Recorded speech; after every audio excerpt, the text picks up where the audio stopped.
Day 5 of our adventure in Scotland by public transport, and we're off to see the Isle of Skye. The night before travelling to the Isle of Skye, we stayed in Mallaig at the moorings guesthouse. It was very near the ferry terminal. This was the only bed and breakfast we stayed our whole adventure, where they provided us with a decanter of whisky in the bedroom. We decided to eat in the early evening, as we had such an early start for the ferry the next morning. We found another excellent fish restaurant, the Crab and Crell. Day 6, we had a speedy, smooth ferry ride to Armadale on the Isle of Skye. Arriving at 9:20, we had just over an hour to wait for the bus to Portree. The bus stop was close to the ferry. There was a couple of tourist shops and a coffee stall.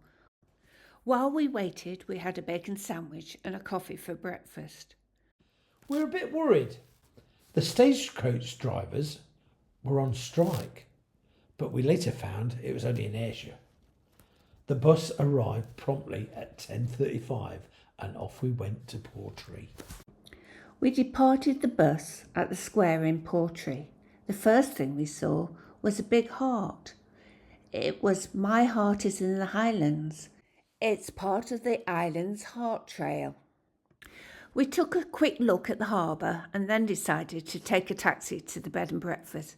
Boy, were we glad we did. The journey from Portree to the Thistle Guesthouse was uphill, with the first two being quite steep, and it was 3¼ miles, which with heavy rucksacks was doable, but we were glad we didn't do it. We dropped our bags off and then walked back to Portree. It was very hot and we had to take our jackets and fleeces off. We hadn't planned for such hot weather. We were tired and thirsty by the time we arrived back at Portree Square. Most restaurants were fully booked, but we found the Isles Inn took walk-ins, and we had haggis and fish of the day, which was rainbow trout. As it was such a lovely day, we decided to go and look at the harbour and then have a walk around the town of Portree. We heard a bagpiper.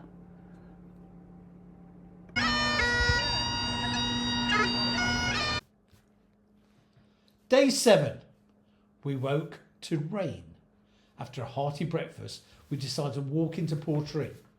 It was still warm despite the drizzle.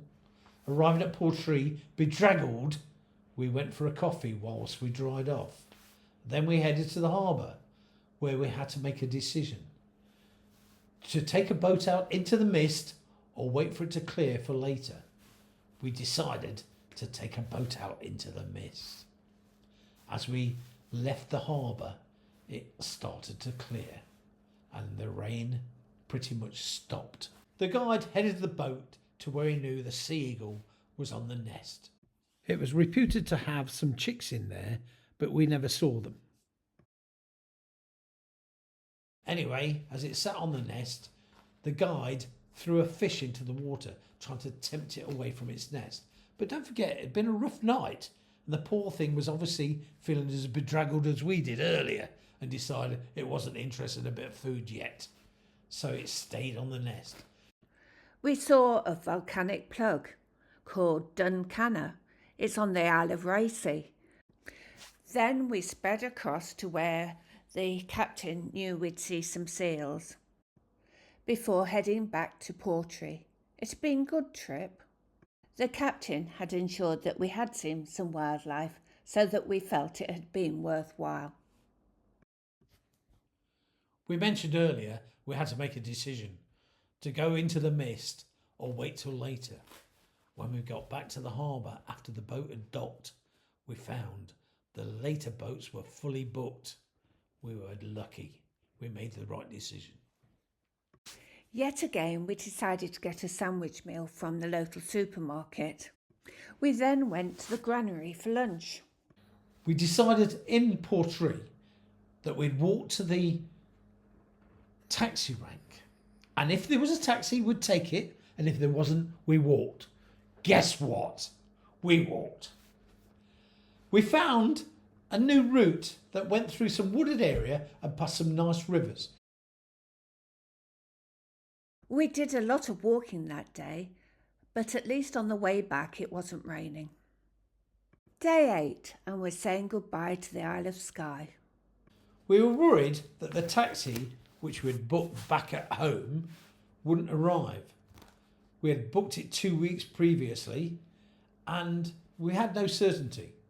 But at 9 a.m, he turned up at the Thistle Guesthouse, ready to take us all the way to the bus station in Portree.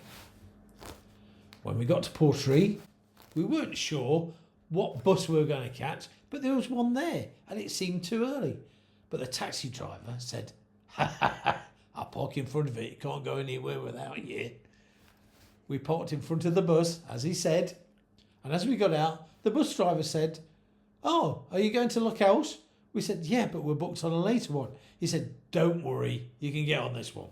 So we actually got on the bus early and it set off on our journey away from the Isle of Skye to Loch House.